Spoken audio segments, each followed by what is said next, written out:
สวัสดีครับ คลิปนี้ผมจะพามารู้จักกับโครงสร้างการซื้อขาย หรือที่เราเรียกกันว่าเทรนด์นั่นเอง โครงสร้างการซื้อขายก็เทรนด์ก็จะมีเทรนด์ของขาขึ้น และเทรนด์ของขาลง ทีนี้เราจะมาทำความรู้จักว่าเราจะทำยังไงที่เราจะรู้จักโครงสร้างแล้วก็สามารถที่จะซื้อในราคาที่ถูกจุดนี้ซื้อรันเทรนแล้วก็เราสามารถที่จะช็อตเซลล์ตรงนี้ได้ในฝั่งของขาขึ้นส่วนฝั่งขาลงเนี่ยแล้วก็สามารถที่จะมีความรู้ในการตรงนี้เราสามารถที่จะบายสั้นๆได้แบบนี้ซึ่งปัจจัยสำคัญที่เราต้องมีก็คือรู้ทิศทางของตลาดแล้วก็ควบคุม Margin แค่นี้เราก็จะมีชัยในการเทรดเนี่ย100%แล้วทีนี้เราจะมารู้จักปัจจัยที่ทำให้โครงสร้างราคาหรือกราฟเนี่ยไปตามทิศทางเนี่ยว่ามันเกิดจากปัจจัยอะไรบ้างทีนี้ทุกๆครั้งก็คือราคาเนี่ยเราจะต้องมี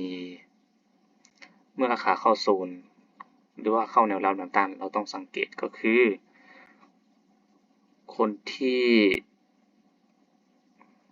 ขายลงมาเนี่ย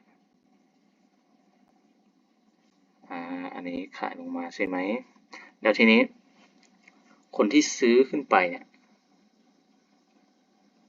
เปลี่ยนกราฟก่อน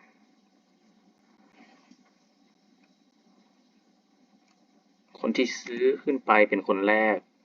คนเนี้ยมักจะได้ของที่ถูกแต่มีความเสี่ยง100%หลังจากคนนี้ซื้อขึ้นมาเขาก็จะทำการ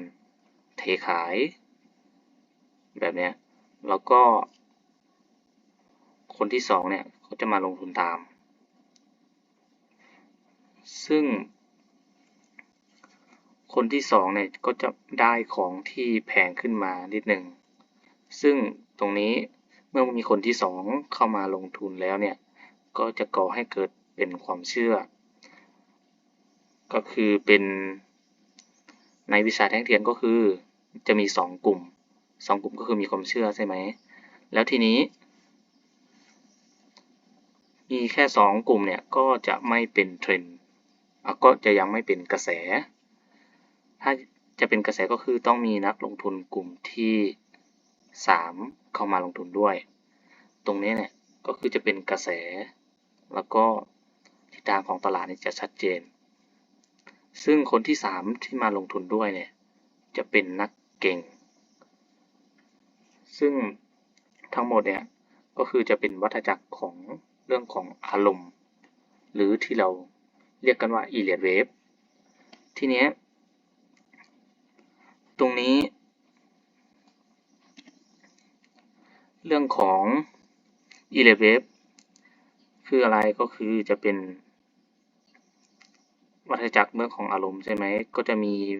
ทั้งหมดด้วยกัน5คลื่นแบบนี้ตรงนี้คนที่1ลงทุนซื้อขึ้นมาทำการ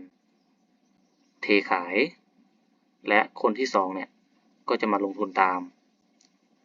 ขึ้นมาแล้วทำการเทขายและคนที่3ก็จะทำการซื้อคือมาลงทุนตามแบบนี้ก็จะได้5ขึ้นแบบนี้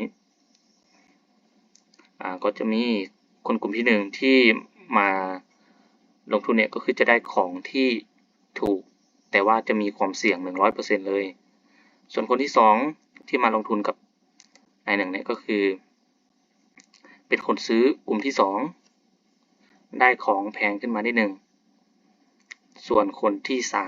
3ก็คือเว็บ 4x5 เนี่ยก็คนจะเป็นนักเก็งกำไรก็คือได้ของที่แพงแล้วและทีนี้สิ่งที่บ่งบอกตรงนี้ก็คือจะเป็นเรื่องของวัฏจักรอารมณ์ของ Elliott Wave แล้ว หมดเนี้ยก็คือจะเป็นโครงสร้างของการซื้อแล้วข้างในเนี่ยก็จะมีโครงสร้างที่เป็นโครงสร้างภายในก็คือโครงสร้างย่อยลงไปอีกเช่นตรงเนี้ยในขานักลงทุนกลุ่มแรกมันก็จะมีกลุ่มนักลงทุนที่เป็นเดี๋ยวตรงนี้เปลี่ยนเป็นอันที่ใหญ่กว่า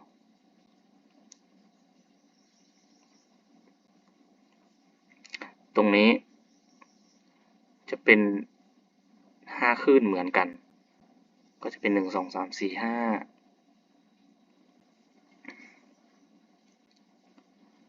เดี๋ยวเปลี่ยนตรงนี้ก่อน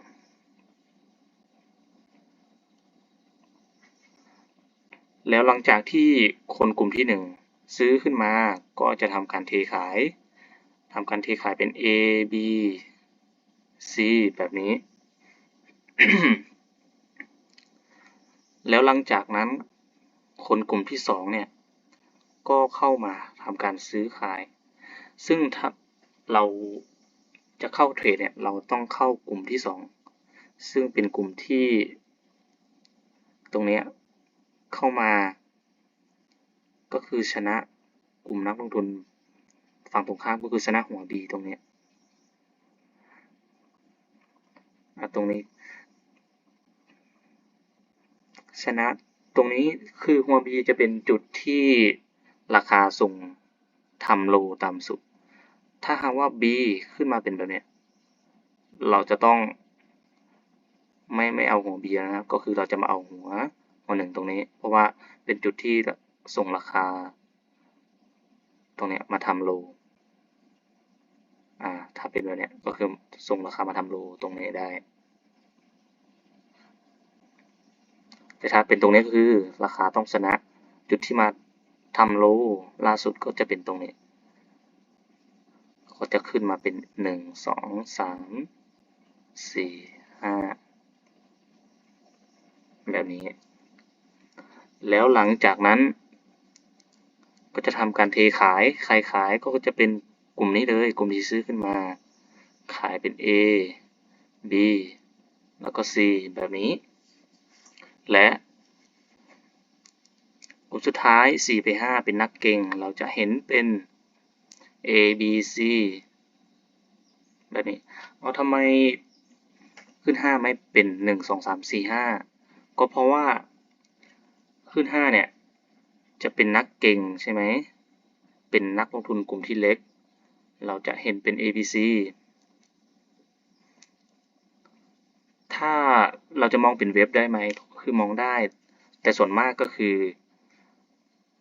ปกติเราดรอปแค่1 time frame แล้วก็จะเห็นเว็บใช่ไหมอันนี้เราจะต้องดรอปลงไป2 ถึง 3 time frame ถึงจะเห็นเป็นขึ้นเป็นเว็บ1 2 3 4 5แบบเนี้ยและนี่ก็คือรอบวัฏจักรของการซื้อขึ้นมาทั้งหมดเลยและทีนี้รอบวัฏจักรของการขายก็จะเป็นแบบนี้ขายเนี่ยก็คือใครเป็นคนขายก็คือนักลงทุนที่ซื้อขึ้นมาเป็นวัฏจักรของการขายการซื้อรอบใหญ่ขึ้นมาเนี่ยตรงนี้ก็จะเป็นการขายรอบทั้งหมดเลยเป็นการขายรอบใหญ่เป็น A เป็น B เป็น C แบบนี้อันนี้ก็คือจะเป็นรอบวัฏจักรของการซื้อขายรอบของโครงสร้างเรื่องของ Elliott Wave แล้วทีนี้เราเป็นนักลงทุนที่จะมาลงทุนตรงเนี้ยเราจะรู้ได้ไงว่าเราจะเข้าตรงไหนเราจะเข้าเทรดเมื่อไหร่ตรงนี้ก็คือเราจะไม่เห็น1 2 3 4 5ให้เราเห็นเมื่อตอนที่เราจะเข้าเทรดใช่ไหมส่วนมากเราจะเห็นเป็นแบบนี้ก็คือเป็นโครงสร้างมาแล้วก็เป็น A B C แบบนี้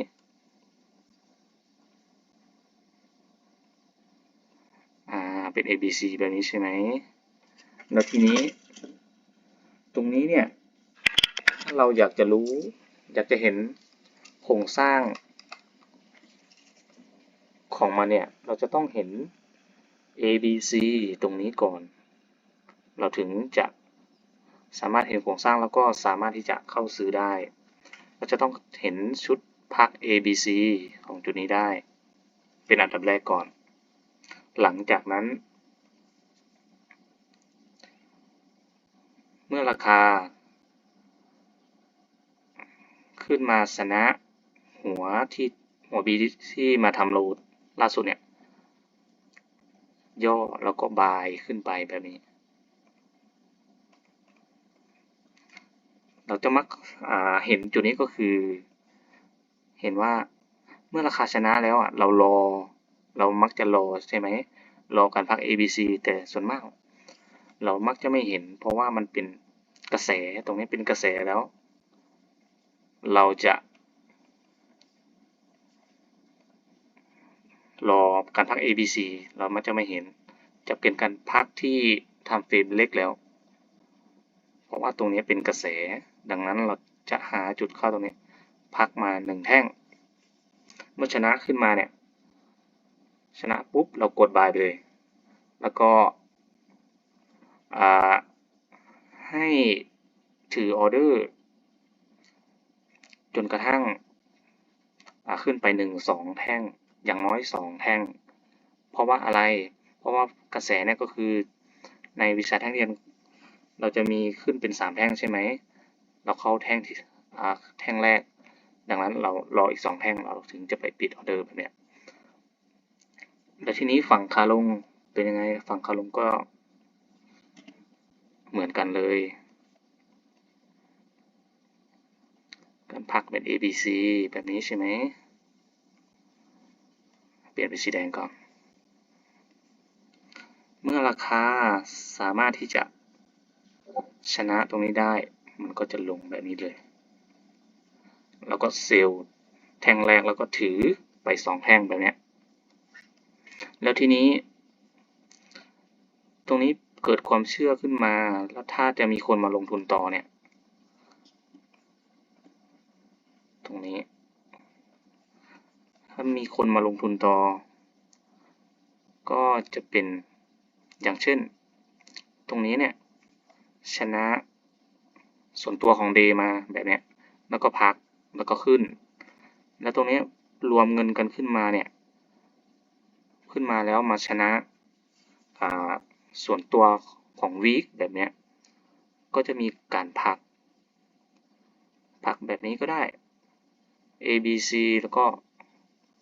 ขึ้นแบบนี้เลยหรือจะเป็นการพักแบบนี้ก็ได้พักแบบหวงของแบบนี้ยิ่งดีเลยบ่งบอกว่าเป็นกระแสที่รุนแรงแล้วก็นักลงทุนมีความเชื่อกันต่อเนื่องพักแล้วก็ขึ้นต่อแบบนี้ได้เลยทีนี้ที่สำคัญก็คือสิ่งที่เราต้องรู้เนี่ยก็คือเรื่องของทิศทางของตลาดว่าไปทิศทางไหนแล้วก็การควบคุม Margin จะทำให้การมีเทรดมีชัยไปกว่าครึ่งแล้วและการเทรดทุกครั้งเรา